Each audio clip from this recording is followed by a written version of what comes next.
आज मैं आपको BA part second home science second आहार नियोजन में उच्च रक्तचाप के बारे में बताऊंगी। उच्च रक्तचाप क्या होता है? हमें ये मालूम ही है कि हमारे रक्त हमारे शरीर में बहता है और हमारी जो धमनियाँ हैं, शिराएँ हैं, उनमें एक निश्चित दाब होने के कारण ही रक्त बहता है।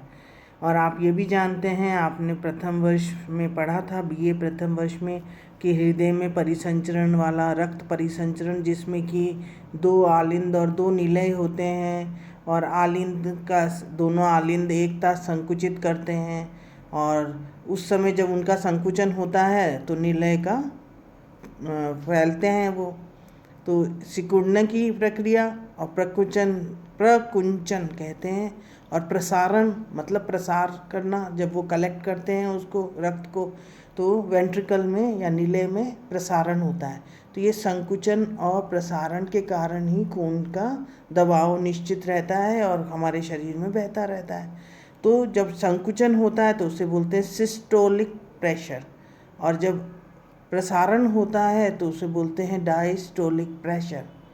तो ये रक्त दाब हमारा निश्चित रक्त दाब होता है, पर जैसे जैसे हम वृद्ध होते जाते हैं, हमारे शरीर में परिवर्तन होते जाते हैं, या हमारी आयु के साथ हमारे शरीर में कोई जमाव वगैरह हो जाता है, तो उसके बाद में हमारे इसमें परिवर्तन आ जाता है। तो अगर शिथिलता बढ़ जाए तो रक्त दाब कम हो जाता है, और प्रसारण दाब कहते हैं इसे। जब स्वस्थ प्रौढ़ व्यक्ति 95 तक का होता है, सिस्टोलिक और डायस्टोलिक दाब में 40-50 का अंतर होता है।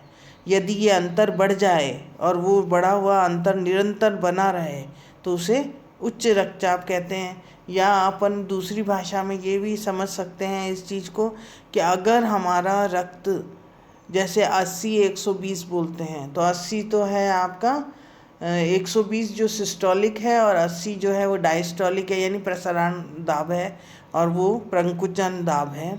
अब जब हमारा अगर ब्लड प्रेशर बहुत हाई हो जाए, जितना कि 200 को भी पार कर जाता है, तो वो लगातार वो डिफरेंस बढ़ता जाएगा इन दोनों में, और वो हमारे शरीर के लिए घातक हो जाएगा। कभी कभी हमारी जो धमनियाँ हैं वो फट जाती हैं और उसमें थक्का जम जाता है, और इस तरीके से लकवा भी मार जाता है हाई ब्लड प्रेशर के कारण। तो कुछ हाई ब्लड प्रेशर के कुछ कारण हैं जिसकी वजह से उच्च रक्तचाप होता है। उन कारणों में सबसे पहला है वंशानुगत। हमारी अगर हेरिडिटरी अगर ऐसा चला आ रहा है तो ज़्यादातर लोगों को हेरिडिटरी हो जाता है, उसको भी उनको भी हो जाता है। उम्र अगर हमारी 40 साल से बढ़ जाती है, और वैसे तो लेडीज़ में कहा जाता है 30 साल के बाद धीमे धीमे चर्बी की मात्रा रक्त में बढ़ने लगती है, क्योंकि हम लापरवाही बरतें। अगर हम इस समय कंट्रोल रखें, अपने खाने पे नियंत्रण रखें, तो शायद हम उच्च रक्तचाप से बच जाएं। पर मैंने ज़्यादातर लोगों को देखा है कि वो नमक खूब छिड़क छिड़क के खाते हैं, और टेबल पे हरदम नमक होता है, और अच्छे सब्जी भी बने तो भी उसके ऊपर नमक छिड़कना उनका फ़र्ज होता है। इसी तरीके से वो लोग चावल और उसमें भी खूब सारा वो डालते हैं नमक। तो ये सब जो चीज़ें हैं, या हमारी जो फूड हैबिट्स हैं, या हमारा शारीरिक आकार ऐसा है कि हम मोटे जो लोग होते हैं उनमें रक्तचाप बढ़ जाता है, और हृदय में उनमें ये भी परेशानी आती है कि कोलेस्ट्रॉल लेवल बढ़ने के साथ साथ जो धमनियां हैं उनमें भी हमारा कोलेस्ट्रॉल जमने लगता है, और उसकी वजह से हमारी रुकावट आती है, और छोटी नली में ज़्यादा तेज से जब रक्त बहेगा तो उसका रक्तचाप बढ़ जाएगा।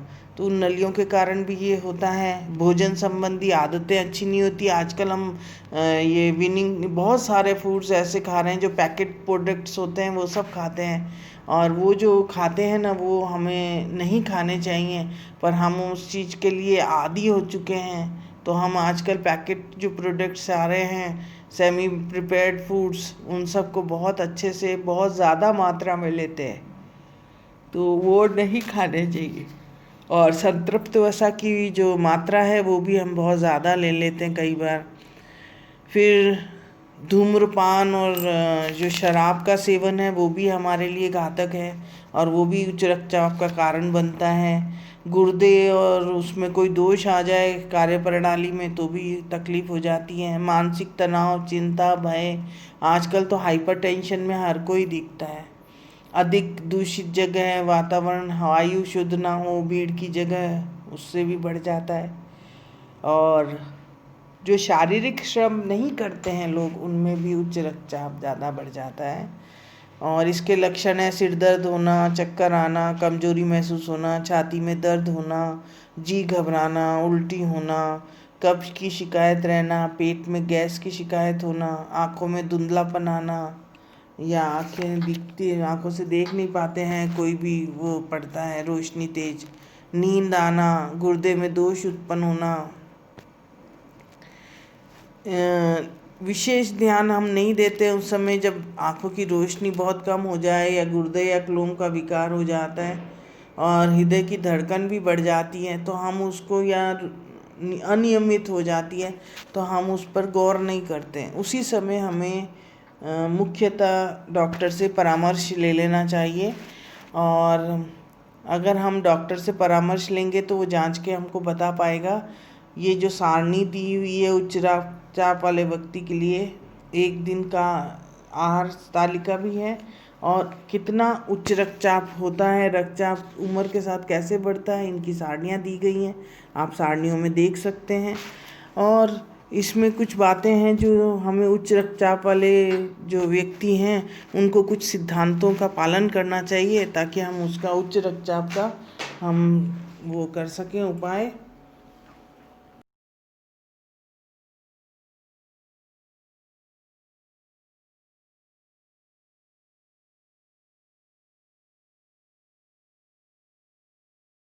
यदि हमारा जो प्रसरण दाब और ये आपका प्रकुंचन दाब बढ़ जाता है और हम हाई ब्लड प्रेशर के मरीज बन जाते हैं तो हमें उस समय उच्च रक्तचाप को कंट्रोल में करने के लिए कुछ बातों का ध्यान रखना चाहिए। हमें मीठे खाद्य, चॉकलेट, संरक्षित खाद्य और अधिक नमक की मात्रा नहीं लेनी चाहिए। और नमक अपनी टेबल पे से हटा देना चाहिए। नमक और जीरा दोनों में सोडियम कंटेंट हाई होता है तो उच्च रक्तचाप सोडियम की वजह से भी बढ़ता है, तो इसको अवॉइड करना चाहिए। जड़ मूल वाले खाद्य, आलू, शकरकंद इत्यादि को कम खाना चाहिए। फल जैसे केला, चीकू, सीताफल जो ज़्यादा मीठे हैं उनको अवॉइड करना चाहिए। सूखे मेवे, अधिक नमक लगे हुए खाद्य, पैकेट वाले जो खाद्य होते हैं उन सबको अवॉइड करना चाहिए। और मीठा सोडा वगैरह जिसमें डलता है वो भी अवॉइड करना चाहिए। और अचार, चटनी, मुरब्बे इत्यादि कभी नहीं खाना चाहिए। शराब इत्यादि का सेवन कतई नहीं करना चाहिए, नहीं तो वो एक मुख्य कारण बन जाता है कोलेस्ट्रॉल लेवल बढ़ाने का और उससे भी हमें बहुत परेशानी एहसास होती है। संतृप्त वसा का कम से कम सेवन किया जाए, या संतृप्त वसा यानी घी, मक्खन और ये जो भी जमे हुए पदार्थ हैं उनका सेवन कम करना चाहिए। और आप तेल वगैरह का इस्तेमाल कर सकते हैं। और खाद्य में हम लोग जो, जैसा कि अपन ने वसा के दौरान पढ़ा कि हमें ये ध्यान में रखना चाहिए कि संतृप्त वसा और असंतृप्त वसा दो अलग अलग हैं। असंतृप्त वसा तेल में होती है जिसमें लिनोलीक एसिड होता है। लिनोलीक एसिड जो है वो कोलेस्ट्रॉल लेवल को कम करता है। अगर हमारे शरीर में मोटापा है या कोलेस्ट्रॉल का लेवल बढ़ा हुआ है तो हमें लिनोलीक एसिड का सेवन करना चाहिए, ताकि हम जैसे ये तिल का तेल, सोयाबीन का तेल इत्यादि। और इसी के साथ में हमें ये भी ध्यान में रखना चाहिए कि कई चीज़ें हम लोग यूज़ नहीं करते हैं तेल वगैरह में, तो हमें ये ध्यान में रखना चाहिए कि हमें अधिक से अधिक सेवन करना चाहिए, रेशा तत्व अधिक लेना चाहिए ताकि हम लोग किसी भी तरीके से परेशान ना हो। अगर उच्च रक्तचाप है तो उसको सही करने के लिए भी हमें अधिक से अधिक लिनोलीक एसिड का सेवन करना चाहिए। कोलेस्ट्रॉल लेवल भी इससे डाउन हो जाएगा और उच्च रक्तचाप भी नहीं बनेगा और ये हमारे शरीर की सेहत को सही रखता है। और ये ध्यान में रखना चाहिए कि हमें नमक, सोडियम का सेवन और अधिक रेशा तत्व लेना है, ये मुख्य सिद्धांत हैं। और सैंपल खाद में हम चावल या गेहूँ 100 ग्राम, दालें 15 ग्राम, सब्जियां 400 ग्राम, दूध 50 ml, संतरा 200 ग्राम और तेल 35 ग्राम लें। संतरा यानी विटामिन सी की मात्रा हमें बढ़ानी है और हमें कम प्रोटीन, कम कार्बोज और कम सोडियम खाद्य खाने हैं। मेन सिद्धांत इस पे बेस्ड है। उससे हम उच्च रक्तचाप से बच सकते हैं और उच्च रक्तचाप हमारे लिए परेशानी नहीं बनेगा। उससे हम खाद्य द्वारा उच्च रक्तचाप का उपचार कर सकते हैं। आजकल के ज़माने में सबसे बड़ी बात यह है कि बच्चे बहुत परेशान हैं, सामाजिक प्रॉब्लम्स बहुत सारी हैं, तो वो जो सोच है उससे हाइपरटेंशन बढ़ी हुई है और वो भी उच्च रक्तचाप का एक मुख्य कारण बना हुआ है। तो अपने मन को शांत रखें, व्यायाम करें और अपने दिमाग में कुछ ऐसी हॉबीज़ डेवलप करें जो आपको सुकून दें। और उसके साथ साथ हमें खान पान का पूरा ध्यान रखना है। हम खाद्य द्वारा इसका उपचार कर सकते हैं। अगर आपको रेफरेंस बुक चाहिए तो आप डॉक्टर वृंदा सिंह या प्रोफेसर सुधा नारायण के उपयोग में ला सकते हैं। धन्यवाद।